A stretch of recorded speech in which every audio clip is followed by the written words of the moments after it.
সূরা আয-ঝুমার। রহমান রহিম আল্লাহ তাআলার নামে।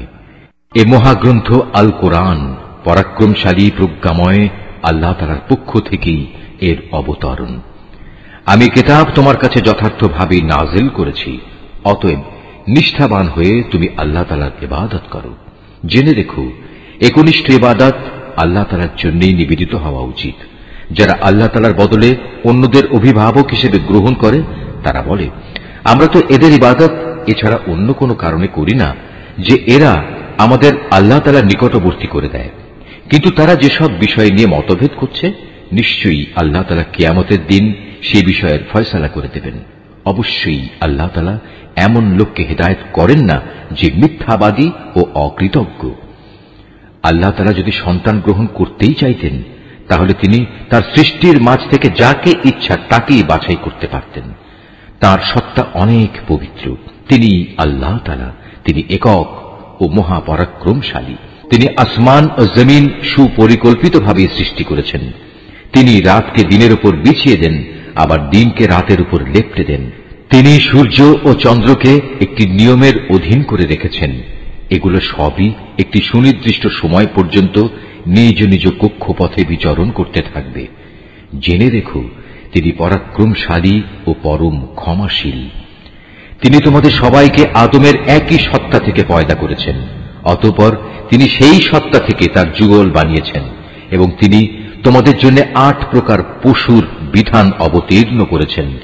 তিনি তোমাদেরকে তোমাদের মায়েদের পেটে পর্যায়ক্রমে পয়দা করেছেন। তিনি অন্ধকারে একের পর এক অবয়ব দিয়ে গেছেন। এ হচ্ছেন আল্লাহ তাআলা, তিনি তোমাদের মালিক। তার জন্যই সার্বভৌমত্ব, তিনি ছাড়া কোনো মাবুদ নেই। তারপরেও তোমরা কোথায় কোথায় ঠোকর খেয়ে চলেছ? হে মানুষ, তোমরা যদি আল্লাহ তাআলার কুফরি করো তাহলে জেনে রেখো, আল্লাহ তাআলা তোমাদের কারোই মুখাপেক্ষী নন। আল্লাহ তাআলা তার নিজের বান্দার এ নাশকরী আচরণ কখনো পছন্দ করেন না। তোমরা যদি তাঁর কৃতজ্ঞতা আদায় করো তাহলে তিনি তোমাদের উপর সন্তুষ্ট হবেন। কিয়ামতে কেউই কারো গুনাহের ভার উঠাবে না। অতঃপর তোমাদের তাঁর কাছে ফিরে যেতে হবে এবং সেদিন তিনি তোমাদের বিস্তারিত বলে দেবেন তোমরা কি করতে। তিনি নিশ্চয়ই জানেন যা কিছু অন্তরের ভেতরে লুকিয়ে থাকে। নিয়ম হচ্ছে, মানুষকে যখন কোনো দুঃখ কষ্ট স্পর্শ করে তখন সে একনিষ্ঠভাবে তার মালিকের দিকে ধাবিত হয়। পরে যখন আল্লাহ তাআলা তার কাছ থেকে নিয়ামত দিয়ে তার উপর অনুগ্রহ করেন তখন সে যে জন্য আগে আল্লাহ তাআলাকে ডেকেছিল তা ভুলে যায়। সে আল্লাহ তাআলা সমকক্ষ বানায় যাতে করে সে অন্যদের আল্লাহ তাআলার পথ থেকে বিভ্রান্ত করে দিতে পারে। হে নবী, তুমি এমন লোকদের বলে দাও, নিজের কুফরির আরাম আয়েশ হাতে গোনা কয়টি দিনের জন্য ভোগ করে নাও, পরিণামে তুমি অবশ্যই জাহান্নামী হবে। যে ব্যক্তি রাতের বেলায় বিনয়ের সাথে সাজদাবনত হয় কিংবা দাঁড়িয়ে আল্লাহ তাআলার ইবাদত করে এবং পরকালের আযাবের ভয় করে, সর্বাবস্থায় তার মালিকের অনুগ্রহ প্রত্যাশা করে, হে নবী, এদের বলো, যারা আল্লাহ তাআলাকে জানে আর যারা তাকে জানে না তারা কি এক সমান? আসলে একমাত্র জ্ঞানবান ব্যক্তিরাই এসব তারতম্য থেকে উপদেশ গ্রহণ করতে পারে। হে নবী, এদের বলে দাও, হে আমার বান্দারা, যারা ঈমান এনেছ, তোমরা তোমাদের মালিককে ভয় করো। যারা এই দুনিয়ায় কোনো কল্যাণকর কাজ করবে তাদের জন্য পরকালেও মহা কল্যাণ থাকবে। আল্লাহ তাআলার জমিন অনেক প্রশস্ত। উপরন্তু ধৈর্যশীলদের পরকালে অপরিমিত পুরস্কার দেয়া হবে। হে নবী, তুমি বলো, আমাকে আদেশ দেয়া হয়েছে একান্ত নিষ্ঠার সাথে আমি যেন আল্লাহ তাআলার ইবাদত করি। আমাকে আদেশ দেয়া হয়েছে আমি যেন আল্লাহ তাআলার সামনে আত্মসমর্পণকারীদের মধ্যে অগ্রণী হই। তুমি বলো, আমি যদি আমার মালিকের নাফরমানি করি তাহলে আমি আমার উপর একটি মহা দিনের শাস্তির ভয় করি। তুমি বলো, আমি একান্ত নিষ্ঠাবান হয়েই আল্লাহ তাআলার ইবাদত করি। তোমরা তাকে বাদ দিয়ে যারই চাও গোলামি করো। হে নবী, তুমি বলো, ভারী ক্ষতিগ্রস্ত হবে তারা যারা অন্যের গোলামি করার কারণে কিয়ামতের দিন নিজেদের এবং নিজেদের পরিবার পরিজনদের ভীষণ ক্ষতি করবে। তোমরা জেনে রেখো, এ আখিরাতের ক্ষতি হচ্ছে সুস্পষ্ট ক্ষতি। তাদের জন্য তাদের উপর থেকে ছায়া দানকারী আগুনের মেঘমালা থাকবে, তাদের নিচের দিক থেকেও থাকবে আগুনেরই বিছানা। এ হচ্ছে সে বিভৎস আযাব যা দিয়ে আল্লাহ তাআলা তার বান্দাদের ভয় দেখাচ্ছেন। অতএব হে আমার বান্দারা, তোমরা আমাকে ভয় করো। যারা শয়তানি শক্তির গোলামি করা থেকে বেঁচে থেকেছে এবং একনিষ্ঠভাবে আল্লাহ তাআলার দিকেই ফিরে এসেছে, তাদের জন্য রয়েছে মহা সুসংবাদ। অতএব হে নবী, তুমি আমার এমন সব বান্দাদের সুসংবাদ দাও যারা মনোযোগ সহকারে আমার কথা শোনে এবং ভালো কথাসমূহের অনুসরণ করে। এরাই হচ্ছে সেসব সৌভাগ্যবান লোক যাদের আল্লাহ তাআলা সৎ পথে পরিচালিত করেন, আর সত্যিকার অর্থে এরাই হচ্ছে বোধ শক্তি সম্পন্ন মানুষ। হে নবী, যে ব্যক্তির উপর আল্লাহ তাআলার আযাবের হুকুম অবধারিত হয়ে গেছে তাকে কে বাঁচাবে? তুমি কি তাকে বাঁচাতে পারবে যে জাহান্নামে চলে গেছে? তবে যারা তাদের মালিককে ভয় করে তাদের জন্য বেহেশতে প্রাসাদের উপর প্রাসাদ বানানো থাকবে, যার পাদদেশে ঝর্ণাধারা প্রবাহিত থাকবে। এটা হচ্ছে আল্লাহ তাআলার ওয়াদা, আর আল্লাহ তাআলা কখনো তার ওয়াদা বরখেলাফ করেন না। হে মানুষ, তুমি কি কখনো এটা পর্যবেক্ষণ করনি যে আল্লাহ তাআলা আসমান থেকে পানি বর্ষণ করেন, অতঃপর তিনি তা জমিনের প্রস্রবণগুলোতে প্রবেশ করান, পরে তিনি আবার তা দিয়ে জমিন থেকে রং বেরঙের ফসল বের করে আনেন। কিছুদিন পরে তা আবার শুকিয়েও যায়, ফলে তোমরা তাকে পীত বর্ণের ফসল হিসেবে দেখতে পাও। অতঃপর তিনি তাকে আবার খড়কুটায় পরিণত করেন। অবশ্যই এতে এই নিয়মের মধ্যে জ্ঞানবানদের জন্য বড় রকমের উপদেশ রয়েছে। অতঃপর তুমি বলো, হে নবী, যার অন্তরকে আল্লাহ তাআলা ইসলামের জন্য উন্মুক্ত করে দিয়েছেন, সে ব্যক্তি তার প্রতিপালকের পক্ষ থেকে পাওয়া একটি হেদায়েতের নূরের উপর রয়েছে। দুর্ভোগ হচ্ছে সেসব লোকের জন্য যাদের অন্তর আল্লাহ তাআলার স্মরণ থেকে কঠোর হয়ে গেছে। মূলত এরাই সুস্পষ্ট গুমরাহিতে নিমজ্জিত রয়েছে।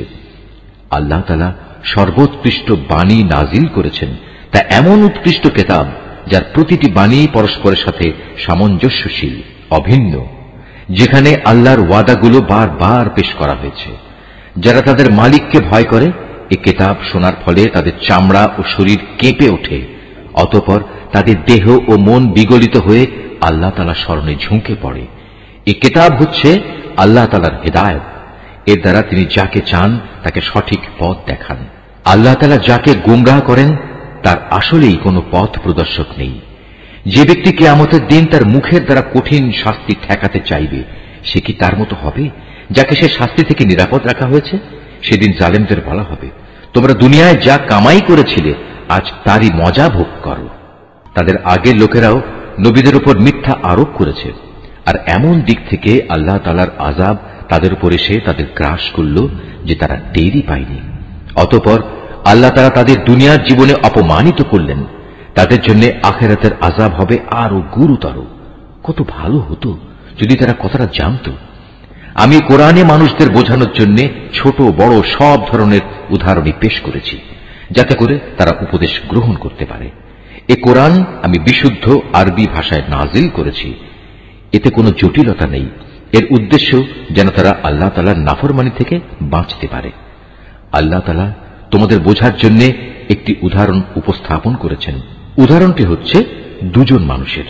এদের একজন মানুষ হচ্ছে গোলাম, যার বেশ কজন মালিক রয়েছে, যারা আবার পরস্পর বিরোধী, প্রত্যেকেই গোলামটিকে নিজের দিকে টানতে চাচ্ছে। আর এক ব্যক্তি যে কেবল একজনেরই গোলাম। তুমি বলো, হে নবী, এই দুজন গোলাম কি এক সমান হবে? না, কখনো নয়। সমস্ত প্রশংসা আল্লাহ তাআলার, কিন্তু তাদের অধিকাংশ লোকই জানে না। অবশ্যই একদিন তুমি মারা যাবে, তারাও নিঃসন্দেহে একদিন মৃত্যু মুখে পতিত হবে। অতঃপর নিজেদের কাজের জন্য একে অপরকে দায়ী করে তোমরা কিয়ামতের দিন তোমাদের মালিকের সামনে বাক বিতণ্ডা করতে থাকবে। সে ব্যক্তির চাইতে বড় জালেম আর কে হতে পারে যে আল্লাহ তাআলার উপর মিথ্যা আরোপ করে এবং একবার তার কাছে সত্য দিন এসে যাওয়ার পরেও যে ব্যক্তি তা মিথ্যা প্রতিপন্ন করে। এমন সব কাফেরদের ঠিকানা কি জাহান্নামে হওয়া উচিত নয়? অপরদিকে যে ব্যক্তি স্বয়ং এ সত্য দিন নিয়ে এসেছে এবং যে ব্যক্তি এ সত্যকে সত্য বলে মেনে নিয়েছে, ওদের আযাব থেকে বাঁচিয়ে দেয়া হবে। তাদের জন্য তাদের মালিকের কাছে সে সব কিছুই থাকবে যা তারা পেতে চাইবে। মূলত এটা হচ্ছে সৎ কর্মশীল লোকদের পুরস্কার। কেননা এরা যা কিছু মন্দ কাজ করেছিল আল্লাহ তাআলা তা মিটিয়ে দেবেন এবং তাদের ভালো কাজসমূহের জন্য তিনি তাদের উত্তম পুরস্কার দেবেন। আল্লাহ তাআলা কি তার বান্দা মুহাম্মাদের হেফাজতের জন্য যথেষ্ট নন? হে নবী, এরা তোমাকে আল্লাহ তাআলার পরিবর্তে অন্যদের ভয় দেখায়। আল্লাহ তাআলা যাকে বিভ্রান্ত করেন তার আসলে কোনই পথ প্রদর্শক নেই, আবার যাকে আল্লাহ তাআলা স্বয়ং পথ প্রদর্শন করেন তাকে কেউই পথভ্রষ্ট করতে পারে না। আল্লাহ তাআলা কি পরাক্রমশালী ও কঠোর প্রতিশোধ গ্রহণকারী সত্তা নন? হে নবী, যদি তুমি এদের কাছে জিজ্ঞেস করো আকাশমালা ও জমিন কে সৃষ্টি করেছে, সাথে সাথেই ওরা বলবে আল্লাহ তাআলাই এসব সৃষ্টি করেছেন। এবার তাদের তুমি বলো, তোমরা কখনো ভেবে দেখেছো কি, যদি আল্লাহ তাআলা আমাকে কোনো কষ্ট পৌঁছাতে চান, তাহলে তিনি ছাড়া যাদের তোমরা ডাকো তারা কি সে কষ্ট দূর করতে পারবে? কিংবা তিনি যদি আমার উপর তার অনুগ্রহ করতে চান, তাহলে এরা তার সে অনুগ্রহ কি রোধ করতে পারবে? হে নবী, তুমি বলো, আমার জন্য আল্লাহ তাআলাই যথেষ্ট। যারা নির্ভর করতে চায় তাদের তো তার উপরেই নির্ভর করা উচিত। হে নবী, এদের তুমি বলো, হে আমার জাতি, তোমরা তোমাদের জায়গায় কাজ করে যাও, আমিও আমার জায়গায় কাজ করে যাচ্ছি। শীঘ্রই তোমরা জানতে পারবে কার উপর দুনিয়ায় অপমানকর আযাব আসবে এবং আখিরাতেই বা কার উপর স্থায়ী আযাব নাজিল হবে। হে নবী, আমি মানুষের জন্য তোমার উপর সত্য দ্বীন সহ এ কিতাব নাজিল করেছি।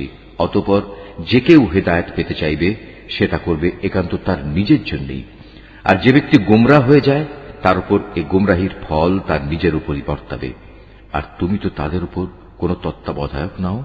আল্লাহ তাআলা মানুষদের মৃত্যুর সময় তার প্রাণ বায়ু বের করে নেন, আর যারা ঘুমের সময় মরেনি তিনি তখন তাদেরও রূহ বের করেন।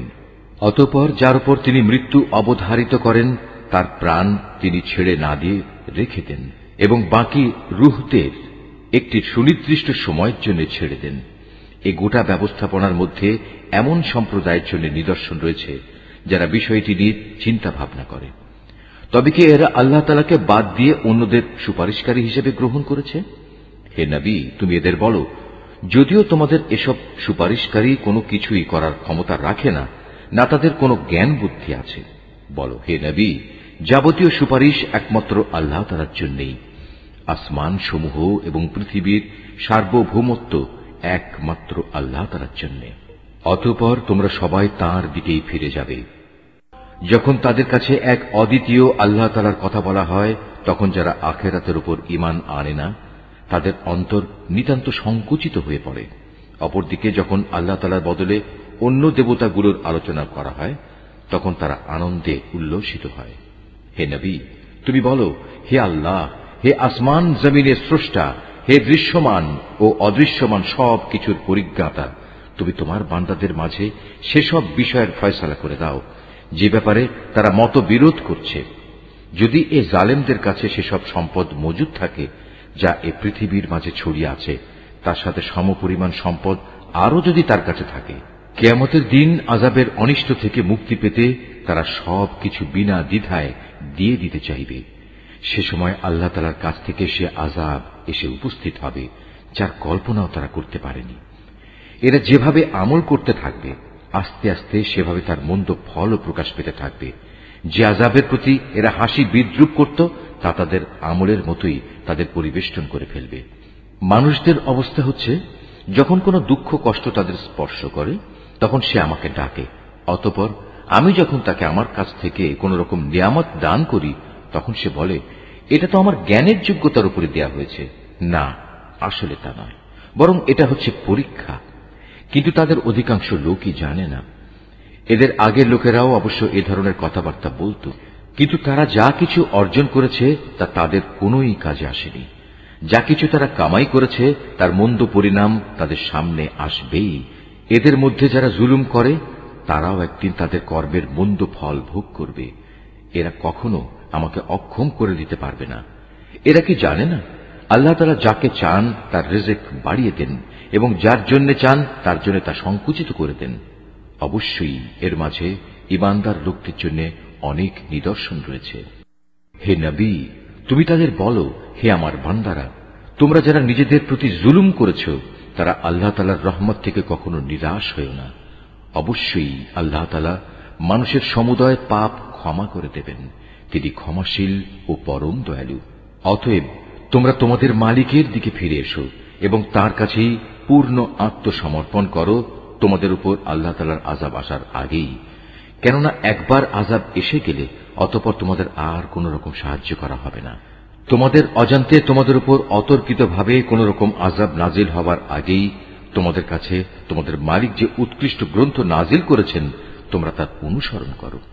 অতঃপর এমন যেন না হয় কেউ একদিন বলবে, হায় আফসোস, আল্লাহ তাআলার প্রতি আমার কর্তব্য পালনে আমি দারুণ শৈথিল্য প্রদর্শন করেছি।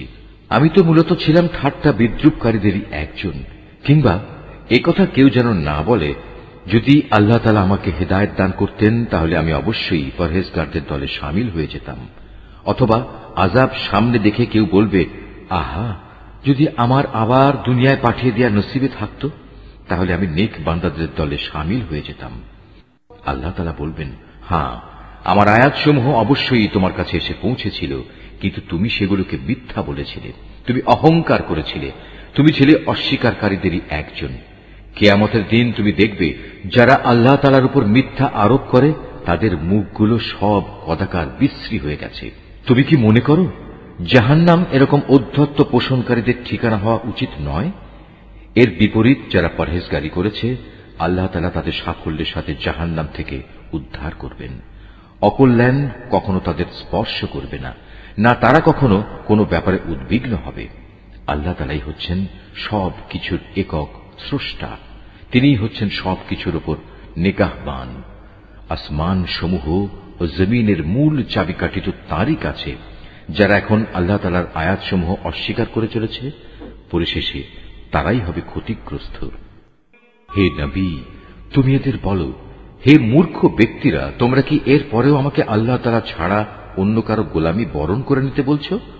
অথচ হে নবী, তোমার কাছে এবং সেসব নবীদের কাছেও যারা তোমার আগে অতিবাহিত হয়ে গেছে এ মর্মে ওহী পাঠানো হয়েছে, যদি তুমি আল্লাহ তাআলার সাথে অন্যদের শরীক করো তাহলে অবশ্যই তোমার সব আমল নিষ্ফল হয়ে যাবে এবং তুমি মারাত্মক ক্ষতিগ্রস্তদের দলে শামিল হবে। অতএব তুমি একান্তভাবে আল্লাহ তাআলারই ইবাদত করো এবং শুকরগুজার বান্দাদের মধ্যে শামিল হয়ে যাও। আসলে এ মূর্খ লোকগুলো আল্লাহ তাআলার সেভাবে মূল্যায়নই করেনি যেভাবে তার মূল্যায়ন করা উচিত ছিল। কিয়ামতের দিন গোটা পৃথিবী থাকবে তাঁর হাতের মুঠোয় এবং আসমানগুলো একে একে ভাঁজ করা অবস্থায় তার ডান হাতে থাকবে। পবিত্র ও মহান তিনি। ওরা তার সাথে যা কিছু শিরক করে তার থেকে তিনি অনেক ঊর্ধ্বে। যখন প্রথমবার সিঙায় ফুৎকার দেওয়া হবে তখন আসমান সমূহ ও জমিনে যা কিছু আছে তার সব কিছুই বেহুশ হয়ে যাবে। অবশ্য আল্লাহ তাআলা যা চান তার কথা আলাদা। অতঃপর আবার সিঙায় ফুৎকার দেওয়া হবে, তখন তারা সবাই দণ্ডায়মান হয়ে সে বিভৎস দৃশ্য দেখতে থাকবে। এ সময় জমিন তার মালিকের নূরের ঝলকে উদ্ভাসিত হয়ে উঠবে। মানুষের কর্মফলের নথিপত্র সামনে রাখা হবে। নবীদের ও অন্যান্য সাক্ষীদের এনে হাজির করা হবে। তাদের সবার সাথে ন্যায় বিচার করা হবে। তাদের কারো উপর বিন্দুমাত্র জুলুম করা হবে না। প্রত্যেক মানুষকে সে পরিমাণ প্রতিফল দেয়া হবে যে পরিমাণ কাজ সে করে এসেছে, কারণ আল্লাহ তাআলা সে বিষয়ে সম্যক অবগত আছেন যা কিছু তারা প্রতিনিয়ত করে বেড়াত। যেসব লোক কুফরি করেছে তাদের দলে দলে জাহান্নামের দিকে তাড়িয়ে নেওয়া হবে।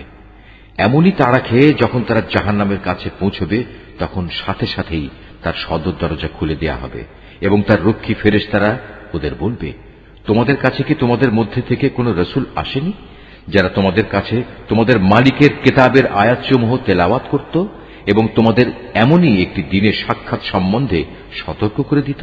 ওরা বলবে, হ্যাঁ, অবশ্যই এসেছিল। কিন্তু কাফেরদের ব্যাপারে আল্লাহ তাআলা সে আযাব সম্পর্কিত ওয়াদাই আজ বাস্তবায়িত হয়ে গেল। ওদের তখন বলা হবে, যাও, প্রবেশ করো জাহান্নামের দরজা দিয়ে, তোমরা সেখানেই চিরদিন থাকবে। ঔদ্ধত্য প্রকাশকারীদের জন্য কত নিকৃষ্ট হবে এই ঠিকানা। অপরদিকে যারা তাদের মালিককে ভয় করেছে তাদের সবাইকে দলে দলে জান্নাতের দিকে নিয়ে যাওয়া হবে। এমনি করে যখন সেখানে তাদের জান্নাতের দোরগোড়ায় এনে হাজির করানো হবে এবং তার দরজাসমূহ আগে থেকেই তাদের জন্য খুলে রাখা হবে, উষ্ণ অভিনন্দন জানিয়ে তার রক্ষী ফেরেশতারা তাদের বলবে, তোমরা সুখে থাকো, চিরন্তন জীবন কাটানোর জন্য এখানে দাখিল হয়ে যাও। তারা সেখানে প্রবেশ করে কৃতজ্ঞ চিত্তে বলবে, সমস্ত তারিফ আল্লাহ তাআলার, যিনি আমাদের দেয়া তাঁর প্রতিশ্রুতি পূরণ করেছেন এবং আমাদের এ ভূমির অধিকারী বানিয়ে দিয়েছেন। এখন আমরা এই জান্নাতের যেখানে ইচ্ছা সেখানেই বসবাস করব। সদাচারীদের এ পুরস্কার কতই না উত্তম। হে নবী, সেদিন তুমি ফেরেশতাদের দেখতে পাবে, ওরা আরশের চারিদিকে ঘিরে তাদের মালিকের সপ্রশংস পবিত্রতা ও মহিমা ঘোষণা করে চলেছে। সেদিন ইনসাফের সাথে সবার বিচার কার্য যখন সম্পন্ন হবে, চারদিক থেকে একই ঘোষণা ধ্বনিত হবে, সবটুকু প্রশংসাই সৃষ্টিকুলের মালিক আল্লাহ তাআলার জন্যে।